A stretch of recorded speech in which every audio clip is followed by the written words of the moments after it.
ನಾಯಕ ಹುಡುಗ ಅವ್ನು ಕೆಲಸ ಮಾಡೋನು, ಓಕೆ, ಅವ್ನು ಪಿಕಪ್ ಡ್ರೈವರ್ ಅವನನ್ನು ಬಾಡಿಗೆ ಕರೆದು ಬಿಟ್ಟು ಈ ಥರ ಹೊಡೆಯೋದು ಸರಿಯಲ್ಲ ಸರ್. ಏಕೆಂದರೆ ಯಾರು ತಪ್ಪು ಮಾಡಿದರೆ ಅವ್ರಿಗೆ ಏನಾದರೂ ಮಾಡಲಿ ಪರವಾಗಿಲ್ಲ. ಅವನೇನು ಅಮಾಯಕ, ಅವನು ಒಂದು ಇವತ್ತು ನಾಳೆ ಕೆಲಸ ಮಾಡೋನು, ಅವನಿಗೆ ಇವತ್ತು ದುಡಿದಾಗಬೇಕು ಅವನಿಗೆ. ಮತ್ತು ಓಪನ್ ಆಗಿ ಎಲ್ಲೆಲ್ಲ ಸ್ಟೇಟ್ಮೆಂಟ್ ಕೊಡ್ತಾರೆ, ಅವರನ್ನು ಅರೆಸ್ಟ್ ಮಾಡಲ್ಲ ಇಷ್ಟುವರೆಗೆ. ಅದೇ ಅವರನ್ನು ಅರೆಸ್ಟ್ ಮಾಡಿದರೆ ಈ ಥರ ಆಗ್ತಾ ಇರಲಿಲ್ಲ ಸರ್. ಯಾವಾಗಲೂ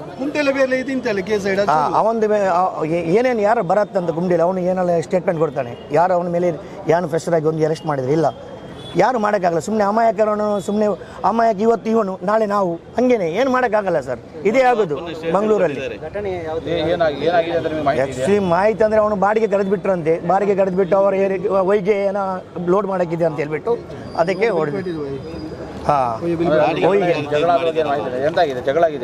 ಇಲ್ಲ ಅವನು ಅಮಾಯಕ ಸರ್. ಅವನು ಮಸ್ತಿದು ಅವನು ಆ ಥರ ಯಾವುದಕ್ಕೆ ಒಂದು ಯಾವುದೊಂದು ಕೇಸಲ್ಲಿ ಯಾವುದಕ್ಕೆ ಅವನು ಇಲ್ಲ ಸರ್. ಅವನು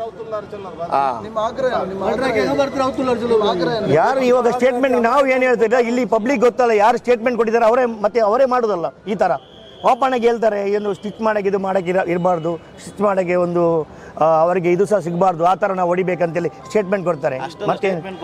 ಮತ್ತೆ ನಾವು ಹೇಳ್ಬೇಕು ಸರ್, ನಮ್ಮ ಬಾಯಲ್ಲಿ ಹೇಳ್ಬೇಕು. ಅದಲ್ಲ ಆ ಥರ ಅಮಾಯಕರನ್ನೆಲ್ಲ ಹೊಡೆಯೋದು ತಪ್ಪು ಸರ್, ಅದಲ್ಲ ಸರ್. ಈಗ ನೀವು ಬಯಸ್ತಾ ಇರೋದೇನೀಗ ನ್ಯಾಯ ಬೇಕು ಸರ್. ನಮಗೆ ಇನ್ನು ನ್ಯಾಯ ಸಿಗಲ್ಲ, ಹಿಡಿಬೇಕು ಅವ್ರಿಗೆ.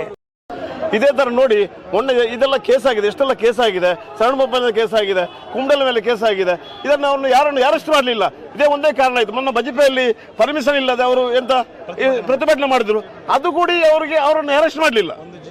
ಒಂದು ಜೀವಕ್ಕೆ 3 ತೆಗಿತಾರೆ ಅಂತ ಅದೇ ಮಾಡಿದವರು. ಅವರನ್ನು ಅರೆಸ್ಟ್ ಮಾಡಿದ್ರೆ ಈ ಥರ ಆಗಲಿಕ್ಕೆ ಸಾಧ್ಯ ಇಲ್ಲ ಅಂತ ನಮ್ಮ ಅಭಿಪ್ರಾಯ. ಅವರೆಲ್ಲ ಅರೆಸ್ಟ್ ಮಾಡಿದ್ರೆ ಇದೆಲ್ಲ ಈ ಶಾಂತಿ ಬರ್ತದೆ. ಇಲ್ಲಿ ಮಂಗಳೂರಿನಲ್ಲಿ ಶಾಂತಿ ಆಗೋದ್ರೆ ಇಂಥವ್ರನ್ನೆಲ್ಲ ಅರೆಸ್ಟ್ ಮಾಡಬೇಕು.